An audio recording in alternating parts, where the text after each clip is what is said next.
How we doing, YouTube? Hope everybody had a good weekend. So today we decided to break down all of the must-haves in my 2019 Ford Raptor, and these items don't just pertain to the Ford Raptor. These basically can be had for just about any vehicle.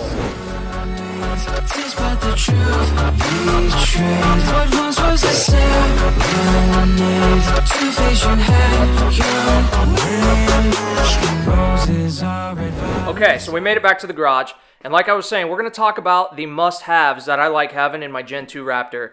If you watched the channel, you would have known that I just purchased a Gen 1 Raptor. We're not going to go over the things in it because the Gen 2 is much more loaded down because this is my daily driver that I take 95% of the time.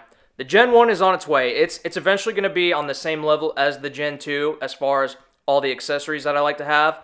But for today, we're going to go through this guy because my Gen 2 is my main road warrior. Let's just jump right into this because these are accessories that I love to have. The first must-have item is going to be this Lasfit Air portable air compressor. And I can't recommend this device enough. It's just a great gadget to keep on your car or truck. And all it is basically just a portable air inflator with an onboard 12,000 milliamp battery. So what that means is it's basically going to allow you to wirelessly inflate the tires on your car or truck. It also comes with adapters, so if you want to do like the Presta valves on your mountain bike or road bike, it comes with the adapter to do basketballs, footballs. And the great thing about this having such a big battery, the 12,000 milliamp, is you're going to get multiple inflations out of one battery before you're going to need to recharge it again, which has the USB-C input. You might be asking yourself though, what if I don't have any more battery power left? The other cool thing with this device is it comes with an external power supply. So if you do run out of the onboard battery power, you're just going to take this, which is included in the kit, plugs in the bottom, and then this is going to plug into your car's 12-volt auxiliary. So now you're just powering this off your car, which it comes with a long enough cord to reach all four of your tires. And the accessories it comes with, you get two of these hoses. I have the red one set up for just regular Schrader valves, which is going to be for regular bikes, cars, trucks, things like that. And up top, there's just the connection for it, so you just plug it in, turn it clockwise, clicks in, and now you're good to go to inflate anything with the Schrader valve. The other one that I have right now set up is going to be the black hose, and that's got the Presta valve adapter already onto it, and I just keep that at all times. And this is going to allow me to inflate the tires on my mountain bike because I run tubeless tires. So basically every time before I have to ride my mountain bike, I have to fill them up because tubeless is not 100% sealed, and after 2 or 3 days you lose air.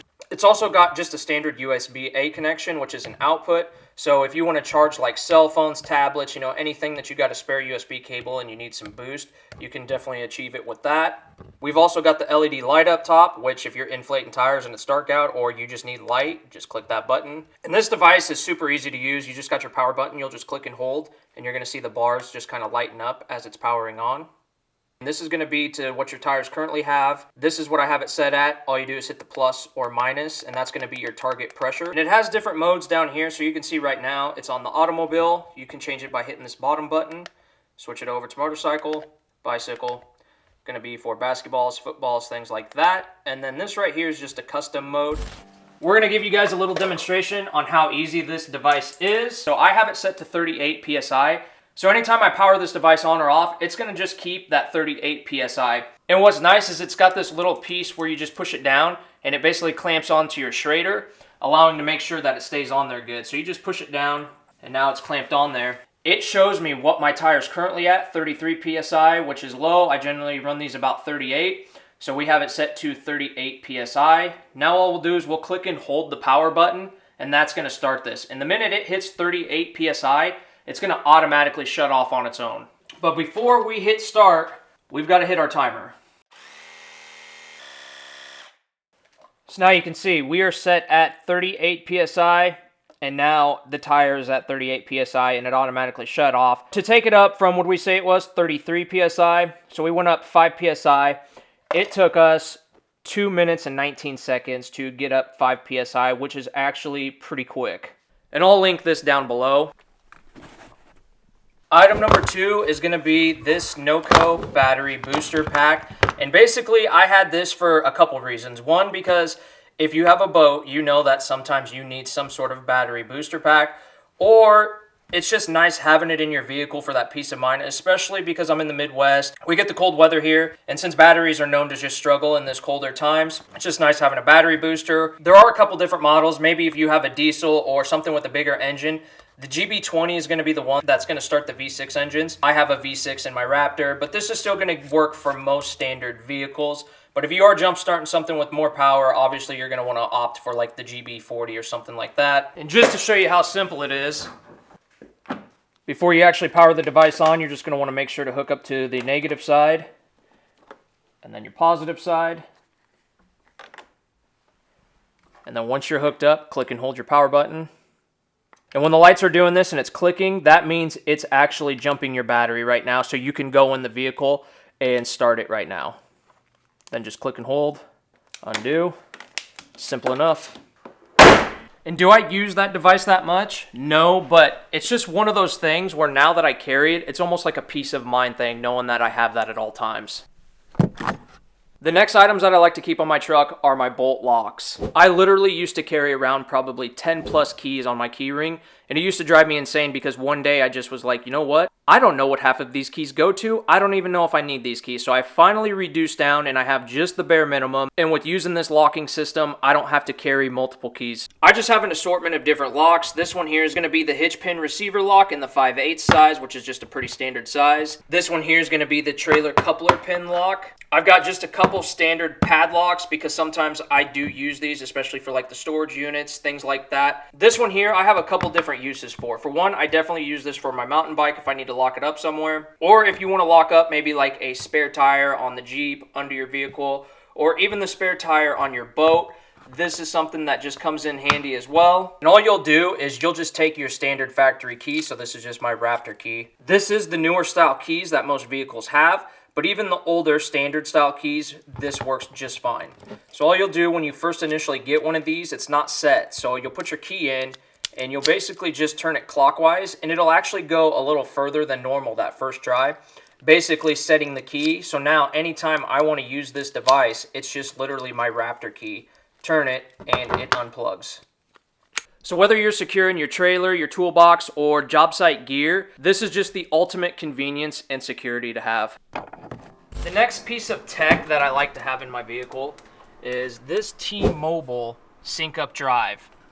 And all it is it's plugged into my OBD2 port, allowing me to make my truck a mobile hotspot. And basically the main reason that I have this, the 2019 Raptor actually comes with the option to do an AT&T hotspot from the truck itself.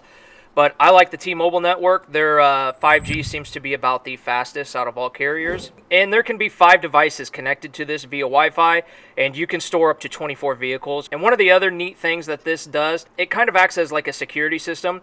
It monitors speed, GPS, everything like that. So in the event that maybe your car does get stolen, you're going to be able to track it with the T-Mobile Sync Up app. But the main reason that I use it for is the mobile hotspot, and that is to give my giant Tesla screen over there mobile internet, and we'll get into that display here in a little bit. So this is just one of those tech items that basically kind of goes along with the Tesla screen. I do kind of like some of the security features that come along with it. The next 2 things that we're going to talk about are probably my top 2 favorite things that I have on both of my trucks. And one's going to be the 12-inch 4K dash cam mirror.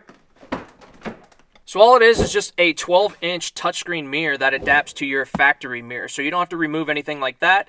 And it just comes with a couple of rubber pieces that bend around and attach it here and here. So it literally goes on in 2 seconds. There's a camera on the backside here, which is the 4K camera. So if you just swipe over, that's going to be that 4K camera. Those lines, that's just called banding. That's just because we're inside with my garage lighting. All cameras generally do this, depending on the shutter, so it doesn't do this outside, and we'll show you guys the outside view. But if you just swipe over again, there's my front camera. Swipe over, there's my back camera. Generally, I always leave it on the back camera. And whenever this thing's on, it's always recording, and I have it set to a 2-minute loop. You can hit the touchscreen. That shuts off your recording. If you want to just take a photo real quick. So say you want to record something and you want it to lock, because what happens is once this 64 gigabyte memory card fills up, it starts overwriting it. But if you hit the lock button, you're going to see that now it went to like a yellowish light. So now that means that this footage, it's going to lock it and it's not going to erase it. It's going to stay on the memory card for good. This is if you want to turn the internal microphone off, so that way if you don't want to be recorded on the inside. And then this is just another way to change your camera views. And on the left hand of the screen, if you just go up and down, that adjusts the camera. Same if you're on the rear view camera, you can adjust that. And say you're in the middle of the screen, this is going to adjust your brightness. Home is going to just take you to like your settings screen, and this is where you can adjust and fine tune everything. Go back to recording. You just have your date, time. Down here, you're going to have your miles per hour. And this system is really easy to install. I probably have no more than 30-40 minutes in it, and that's just because of the first initial time. Now that I've already installed one, I could probably knock it out in 20-25 minutes. That's how simple this is. So there's only 3 things that you actually have to hook up, and that's going to be your USB-C power. This one here is for the rear camera, which I have mounted on the window, and this one's going to be for the GPS antenna. Let's jump on the road though, and I'm going to show you one of the main reasons why I absolutely love having that dash cam. Outside of just being an overall good dash cam to have in case of emergencies, but it's more of the rear view clarity that I get. Like you can see this semi that we're seeing over in the left-hand lane, he's basically in my blind spot. So now not only do you get more visibility of what's going on behind you, you get to see drivers in your blind spot that you realistically can't see in your mirrors. So for me, just the extra visibility that I get now seeing behind me along with the blind spot, it's just that much better of a device, and that's honestly like the biggest selling point to me outside of being a dash cam. So I will have it linked down below, and it comes with everything you guys need to get it installed right away.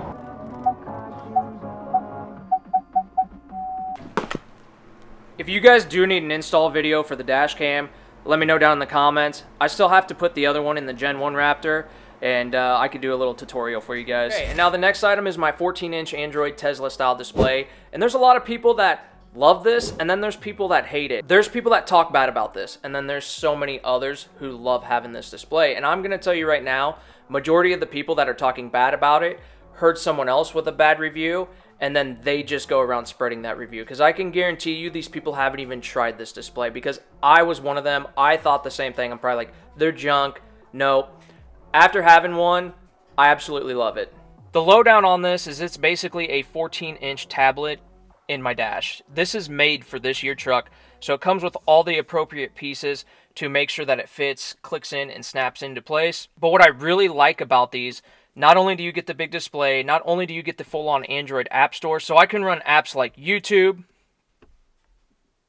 but I also get to retain the factory Ford Sync system. And a lot of cars kind of have their own like OEM system, and this is what the factory Sync 3 looks like on the small 8-inch OEM screen.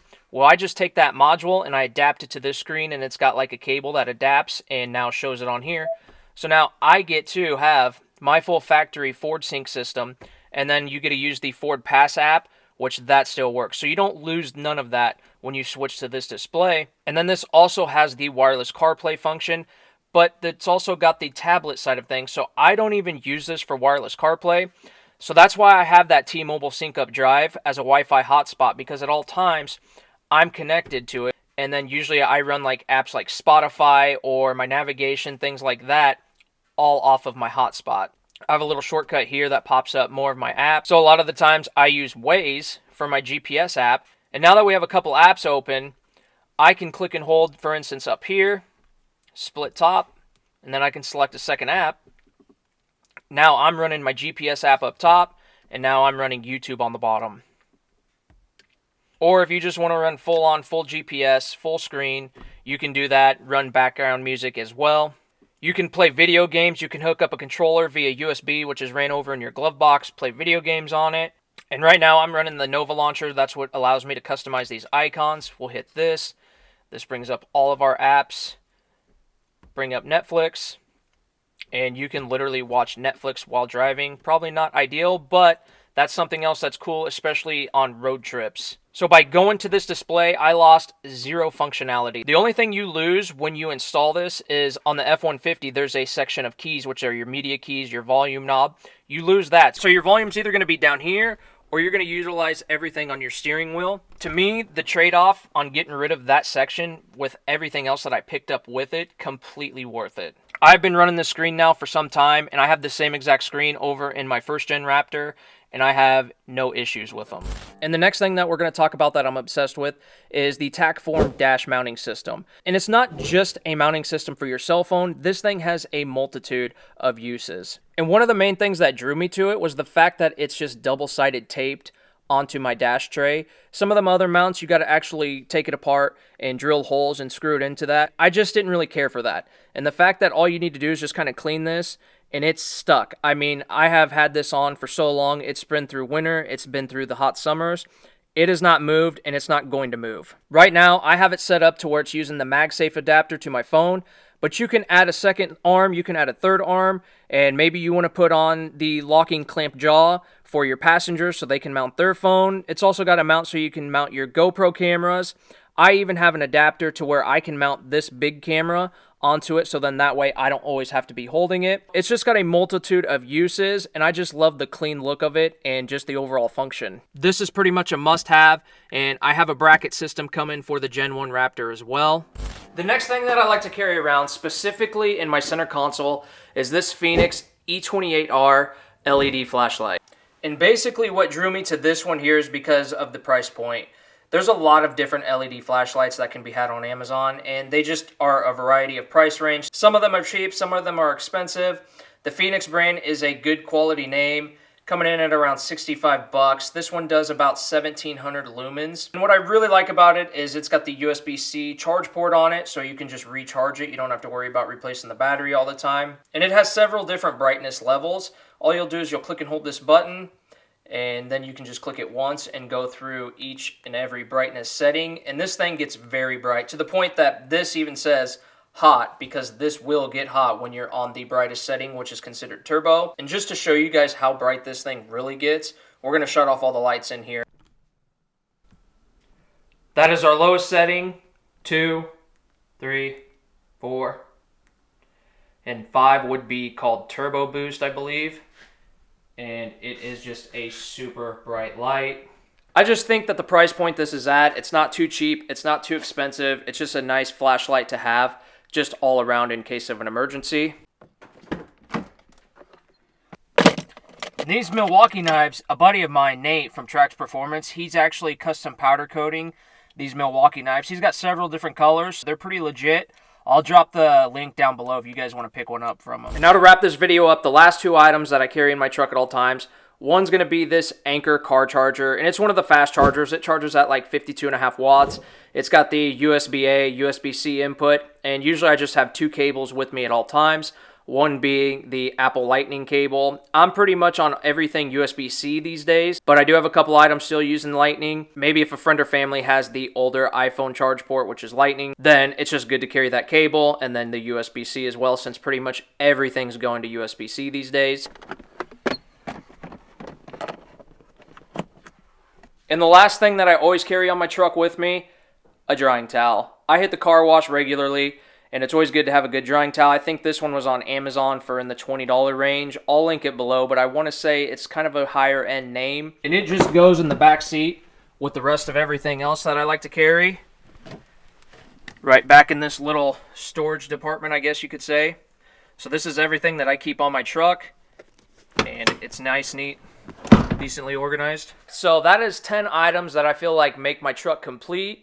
If you guys have any questions, definitely drop them down in the comments below. If you guys have any other suggestions on what I should put in the truck that I don't already have, definitely drop that down below as well. And yeah, we'll see you guys on the next one. Peace. Violent